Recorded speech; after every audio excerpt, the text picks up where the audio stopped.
Welcome to the world of scale modeling with Mike Ashe, where techniques, tips, and creativity come alive with dozens of tutorials, projects, tape-up reviews, and picture references to help you build better scale models and enjoy our wonderful hobby.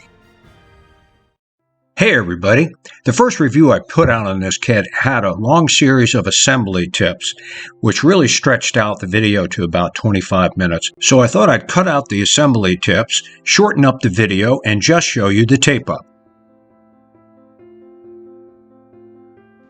The fit of the main wings to the fuselage using this snap-tight lock system that HK developed is just incredible. It is so tight that the void between the inner edge of the wings and the fuselage is about a 64th of an inch. The engine nacelle attachments to the lower parts of the wings is also pretty tight. The edges of the nacelles are level with the wings, so after a few tiny drops of super glue along those seam lines, all you need to do after you prime it is fill it with Elmer's white glue and contour it with a Q-tip. The trailing edge attachment points to the upper part of the wing are going to need a little bit of work.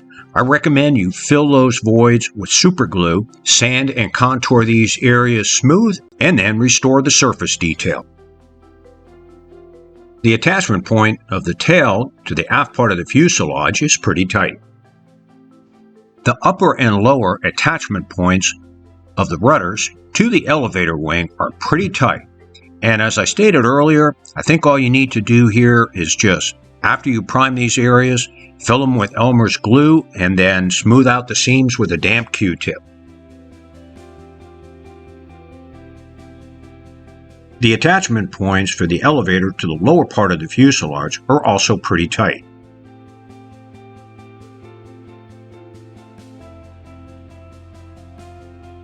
The Bombay subassembly fits perfectly inside the fuselage, and there's no voids between the sides of the assembly and the inner parts of the fuselage and the forward and aft bulkheads. The lead weight that comes with the kit needs to be sanded down just a tad to get the forward part of the fuselage halves to close up. The aft lower fuselage halves fit together perfectly with a nice tight fit. The upper fuselage halves also have a nice tight fit. The rear gunner's canopy is a perfect fit. The wing light covers on both the port and starboard wings are also a nice tight fit. These clear parts also have a great fit. The cockpit canopy is also a perfect fit.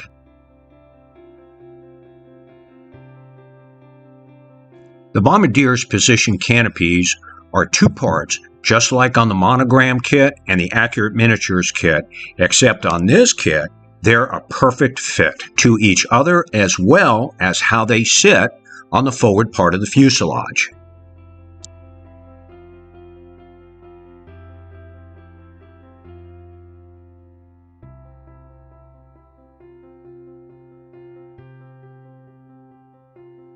The engine cowling actuators are a really nice touch for this kit. And the gun packs sit snugly up against the side of the fuselage. There's some flash on some of the openings between the engine cowlings, but you can get in there with the tip of a number 11 X-Acto blade and clean them out. That gap that you see, as well as a misalignment of the air intake, is because the tape came loose.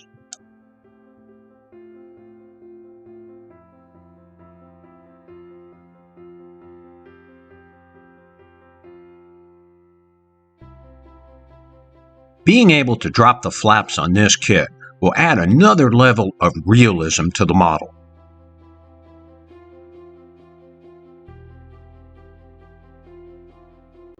There are 4 parts on the inner flap construction section, and there's 2 flap parts that in the instructions it's not real clear how they go. So here's a picture that shows you how it sits on the bottom half of the wing. This derelict B-25 that I found in North Dakota had its flaps dropped. So here are 2 photos of the outer and inner flaps to show you just how far down the flaps go.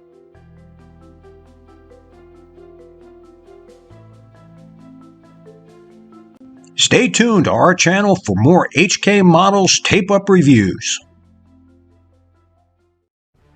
Thanks for watching, and don't forget to subscribe to our channel and give us a thumbs up.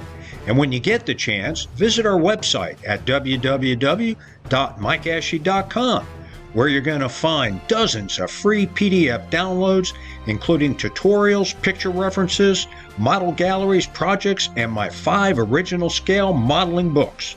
Thanks to Ben Sound and Videvo for the royalty-free music, and happy scale modeling!